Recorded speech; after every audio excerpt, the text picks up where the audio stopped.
একথা ভারতবর্ষের কোনো মুখ্যমন্ত্রী বলতে পারবেন না। তার কারণ ভারতবর্ষের কোনো মুখ্যমন্ত্রী এ দাবি করেন না যে তিনি গুন্ডা দলের নেতা বা নেত্রী। মমতা গুন্ডা দলের নেতা বা নেত্রী। গুন্ডাদের নিয়েই তিনি তার দল চালান, লালন পালন করেন। গুন্ডাদের পরিতুষ্ট করবার জন্য তিনি প্রশাসনিক অনুদানের বিভিন্ন ব্যবস্থা করেন। সুতরাং তার মুখে এসব কথা সাজে। তো মুখ্যমন্ত্রী সুলভ কথা নয়, গুন্ডামন্ত্রী সুলভ কথা। সেটা মমতাই তার যথাযোগ্যভাবেই তার নিজস্ব রাজনৈতিক এবং তার সামাজিক অবস্থান থেকে এই কথা বলেছেন। পশ্চিমবঙ্গের মুখ্যমন্ত্রী জানেন তিনি অপরাধ করেছেন। যে কোনো তদন্ত হলেই তার অপরাধের চূড়ান্ত দিকটা প্রকাশ হয়ে পড়বে, তাই তিনি আগে থেকেই হুমকি, চমকি, ভয় দেখানো, জনগণের বিস্ফোরণ এই সমস্ত পরিকল্পনা করছেন। আসলে এ রাজ্যের মুখ্যমন্ত্রী এবং তার দল আপাদমস্তক দুর্নীতিতে ডুবে আছে এবং তিনি জানেন যে সঠিকভাবে লড়াই করতে পারবেন না, তাই গুন্ডামির পথে যাওয়া যায় কিনা সেটাই তার পরিকল্পনা।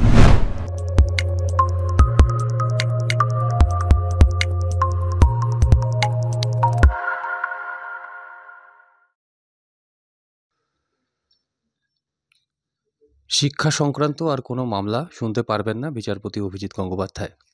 এই বিষয়ে আপনার বিশ্লেষণ কি? এতে তো আশ্চর্য হওয়ার কিছু নেই। কলকাতা হাইকোর্টে তো এরকম হয়ই। কলকাতা হাইকোর্ট কেন, ভারতবর্ষের সব হাইকোর্টে হয়, সুপ্রিম কোর্টে হয়। প্রধান বিচারপতি তিনি সময় থেকে সময়ান্তরে কোন বিচারপতি কোন মামলা শুনবেন এটা ঠিক করেন। একজন বিচারপতি এক ধরনের মামলা সবসময় শুনবেন এটা কখনো নির্দিষ্ট নিয়ম নয়। সুতরাং এর মধ্যে খুব গভীর রহস্যের কিছু নেই। বিচারপতিদের মধ্যে যে একটা বিতর্ক তৈরি হয়েছিল, এই সরিয়ে দেওয়ার ঘটনা কি তার ফলে? তা নয়, কেন 4-5 জন বিচারপতি এরকম তারা কে কোন মামলা শুনবেন সেভাবে পরিবর্তন করা হয়েছে। অতএব এতে তো এর সঙ্গে বিচারপতিদের বিরোধ ইত্যাদি এই সমস্ত ভাবনা বা জল্পনার কোনো জায়গা নেই। বিচারপতি সেনের তরফ থেকে একটি বিবৃতি সামনে এসেছে, আমি একটু বলছি। আমি এ নিয়ে কিছু বলবো না, যথেষ্ট হয়েছে। এই আদালত অপমানিত হয়েছে। বিচারপতির কাজ নির্দেশ দেওয়া, মানে আদালত অপমানিত হয়েছে। সেটা তো বিচারপতি কেন বুঝেছেন, কেন অপমানিত হয়েছেন, এই নিয়ে তো মন্তব্য করার কোনো সুযোগ নেই। একজন বিচারপতি তার অনুভূতির কথা বলেছেন, এই নিয়ে আমাদের মন্তব্য করার সুযোগ কোথায়? আইনজীবীদের প্রতি সম্মান রেখেই বলছি যে কোনো আইনজীবীর পক্ষ থেকে বলা হচ্ছে যে জাস্টিস গাঙ্গুলি প্রচার পাওয়ার জন্য এসব করছেন। এটা কতটা যুক্তি? সে যে যেমনভাবে বোঝে তাতে তো কিছু করার নেই। প্রত্যেক মানুষের নিজস্ব বোধ থেকে কিছু বলবার অধিকার আছে, তারা বলছেন। কিন্তু এটা তো ঘটনা, আজকে তিনি যতই যাই বলুন না কেন, যে দুর্নীতি উন্মোচনের ক্ষেত্রে জাস্টিস অভিজিৎ গাঙ্গুলির এই যে বিচার করবার যে প্রক্রিয়া এবং তার পদ্ধতি যথেষ্ট গুরুত্বপূর্ণ পদক্ষেপ নিয়েছে। এতে প্রচার ভালো কাজ করলে সবসময় প্রচার হয়, খারাপ কাজ করলেও প্রচার হয়। শাহজাহান তিনি যদি এই কাজ করে থাকেন সেটা তো প্রচার পাচ্ছেন, তা থেকে কেউ বলবেন যে প্রচারের জন্য এটা করেছেন? এই যে মমতা ব্যানার্জি অকথা কুকথা বলে বেড়ান, তাদেরকে বলতে হবে তিনি প্রচার পাওয়ার জন্য করছেন। যে যার মতো কাজ করে, যে যেমন বোঝে বুঝবে। দুর্নীতির বিরুদ্ধে পদক্ষেপের কথা বললেন। এই মুহূর্তে বিচারপতি গাঙ্গুলি শুধুমাত্র শ্রম এবং শিল্প সংক্রান্ত মামলা শুনতে পারবেন। এই সমস্ত দফতরে বহু মামলা দীর্ঘদিন ধরে ধামাচাপা পড়ে রয়েছে। এবার কি তাহলে এই শ্রম দফতরের প্যান্ডোরা বক্স ওপেন হতে চলেছে? মামলা দ্রুত সম্পন্ন হবে। উনি যেভাবে মামলা পরিচালনা করেন তাতে আশা করা যায় মামলা দ্রুত সম্পন্ন হবে। যদি দেখা যায় এই সমস্ত ক্ষেত্রে কোনো দুর্নীতি হয়েছে, তিনি যদি তেমন বুঝতে পারেন, তিনি তদন্তের আদেশ দেবেন। তার যে পদ্ধতি তিনি প্রয়োগ করেন সে পদ্ধতিতে তদন্তের আদেশ দেবেন। এতে তো বিস্মিত হওয়ার কিছু নেই। আমাদের দি ইন্ডিপেন্ডেন্ট বেঙ্গল চ্যানেলেও প্রচুর এই শ্রম দফতর সংক্রান্ত অভিযোগ অনেক আসে, ফোনে হোক টেলিফোন মারফত হোক। তো এই বিষয়গুলো এবার কি সামনে উন্মোচিত হবে? শুধুমাত্র শিক্ষা নয়, শ্রম দফতরে প্রচুর দুর্নীতি হয়েছে, এরকম একটা বিষয় কি আসবে? বিচারপতিদের সামনে যে বিষয় মামলার জন্য আসে সেটা বিচার করতে গিয়ে যদি বিচারপতিদের মনে হয় যে দপ্তরের তরফ থেকে বা প্রশাসকদের তরফ থেকে কোনো দুর্নীতি হচ্ছে, তিনি সেটা তদন্তের আদেশ দিতেই পারেন। তার মানে এই নয় যে সব ক্ষেত্রেই হয়তো তদন্তের কোনো প্রয়োজন হবে। এটা নির্ভর করে বিচারের বিষয়ের উপর, যে বিতর্ক নিয়ে আদালতের কাছে পৌঁছচ্ছে, বিচারপতিরা কিভাবে বিচার করবেন সেটা সেই বিষয়ের উপর নির্ভর করে। এ নিয়ে কোনো আগাম কিছু ভাবা বা কিছু বলা যায় না। আজকে গতকাল আমরা দেখলাম যে জমি কেলেঙ্কারিতে গ্রেপ্তার হলেন ঝাড়খণ্ডের মুখ্যমন্ত্রী হেমন্ত সোরেন। তো এই বিষয়ে কি বলবেন? আসলে তো উদ্দেশ্য ছিল যে ঝাড়খণ্ড সরকারকে বিপদে ফেলার, কিন্তু ওদের তো হিসেবে ভুল হয়ে গিয়েছে। ঝাড়খণ্ডে ওই ঝাড়খণ্ড মুক্তি মোর্চা, তাদের এত সংখ্যাগরিষ্ঠতা আছে যে হেমন্ত সোরেনকে গ্রেপ্তার করলেও সেখানে সরকার পড়ে যাবে না। আর তারা ভেবেছিলেন যে এইভাবে গ্রেপ্তার হলে বিরোধী দলের বিভিন্ন নেতারা হয়তো ঘাবড়ে যাবেন বা মানুষ একটু ঘাবড়ে যাবেন, বিরোধী দলের পক্ষে চলে যাবেন। কিন্তু বাস্তবতা দেখা যাচ্ছে উল্টো ফল হচ্ছে।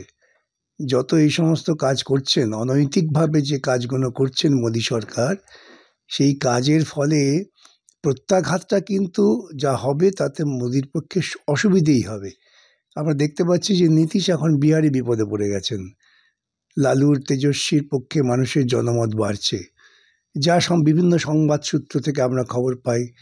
তাতে ঝাড়খণ্ডে এটা হওয়ার ফলেও বিজেপির প্রতি মানুষের ক্রোধ বেড়ে গেছে, ক্ষোভ বেড়ে গেছে।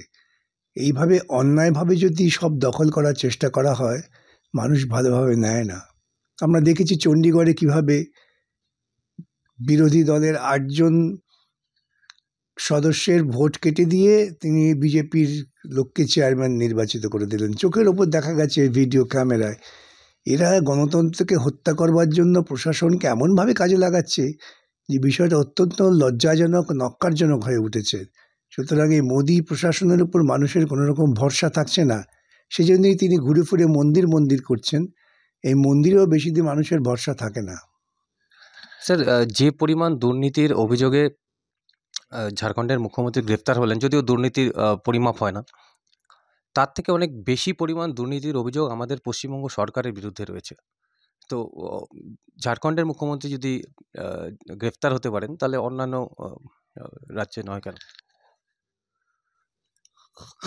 দেখুন, পশ্চিমবঙ্গ ব্যতীত বিভিন্ন রাজ্যে যেখানে ইডি বা সিবিআই কাজ করছেন, তারা কাজ করছেন কিন্তু প্রধানমন্ত্রীর দপ্তরের নির্দেশে।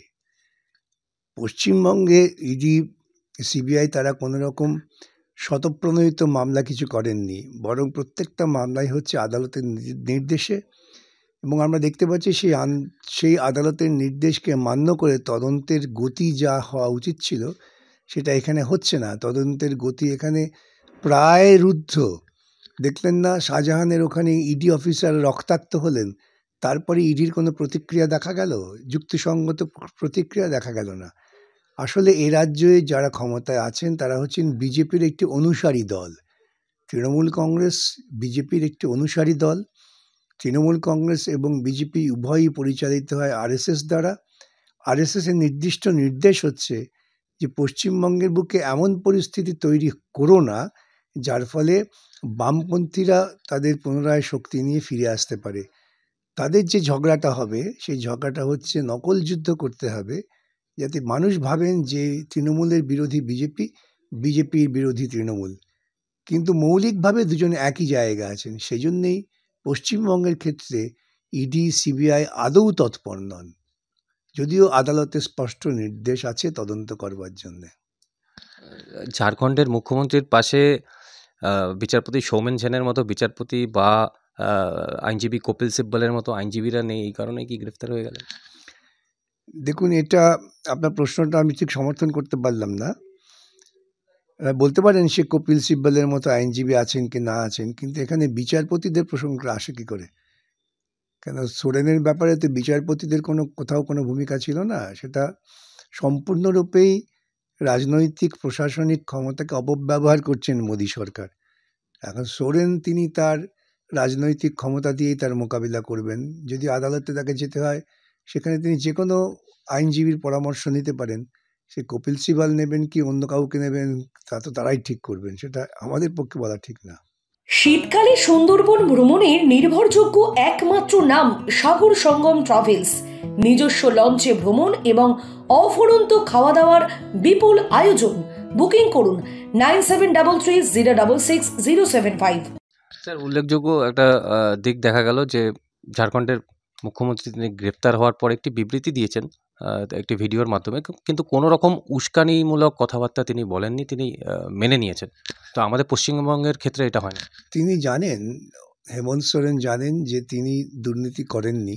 তার সেই আত্মবিশ্বাস আছে বলেই তিনি এত দৃঢ়তার সঙ্গে এই কাজটা করতে পেরেছেন। মুখ্যমন্ত্রীর পদ ছেড়ে দিয়েছেন, যাতে তিনি যখন বুঝতে পারলেন ইডি তাকে গ্রেপ্তার করার জন্য তৈরি হয়েছে, সেই পদের যাতে অমর্যাদা না হয় সেই জন্যই তিনি মুখ্যমন্ত্রীর পদও ছেড়ে দিয়েছেন। তারপর তাকে ইডি গ্রেপ্তার করেছে।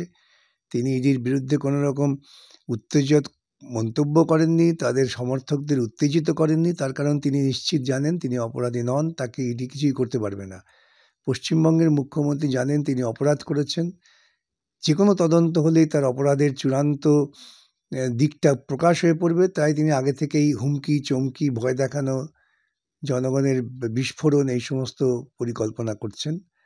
আসলে এ রাজ্যের মুখ্যমন্ত্রী এবং তার দল আপাদমস্তক দুর্নীতিতে ডুবে আছে এবং তিনি জানেন যে সঠিকভাবে লড়াই করতে পারবেন না, তাই গুন্ডামির পথে যাওয়া যায় কিনা সেটাই তার পরিকল্পনা। দার্জিলিংয়ে চা বাগান ঘেরা কমলালেবুর গ্রাম সৌরিনীতে এবং দাওয়াই পানিতে ঘরে বসেই কাঞ্চনজঙ্ঘার দৃশ্য উপভোগ করতে আড্ডাহাট হোমস্টে বুক করুন 9836499678 নম্বরে। আজকে মুখ্যমন্ত্রী মমতা বন্দ্যোপাধ্যায় শান্তিপুরের একটি সভা থেকে আশঙ্কা প্রকাশ করেছেন। তিনি বলেছেন যে আমাকে জেলে পুরলে আমি জেল ফুটো করে বেরিয়ে আসবো। ঠিকই তো, মমতা তার উপযুক্ত কথাই বলেছেন। এ কথা ভারতবর্ষের কোনো মুখ্যমন্ত্রী বলতে পারবেন না। তার কারণ ভারতবর্ষের কোনো মুখ্যমন্ত্রী এ দাবি করেন না যে তিনি গুন্ডা দলের নেতা বা নেত্রী। মমতা গুন্ডা দলের নেতা বা নেত্রী। গুন্ডাদের নিয়েই তিনি তার দল চালান, লালন পালন করেন। গুন্ডাদের পরিতুষ্ট করবার জন্য তিনি প্রশাসনিক অনুদানের বিভিন্ন ব্যবস্থা করেন। সুতরাং তার মুখে এসব কথা সাজে। তো মুখ্যমন্ত্রী সুলভ কথা নয়, গুন্ডামন্ত্রী সুলভ কথা। সেটা মমতাই তার যথাযোগ্যভাবেই তার নিজস্ব রাজনৈতিক এবং তার সামাজিক অবস্থান থেকে এই কথা বলেছেন।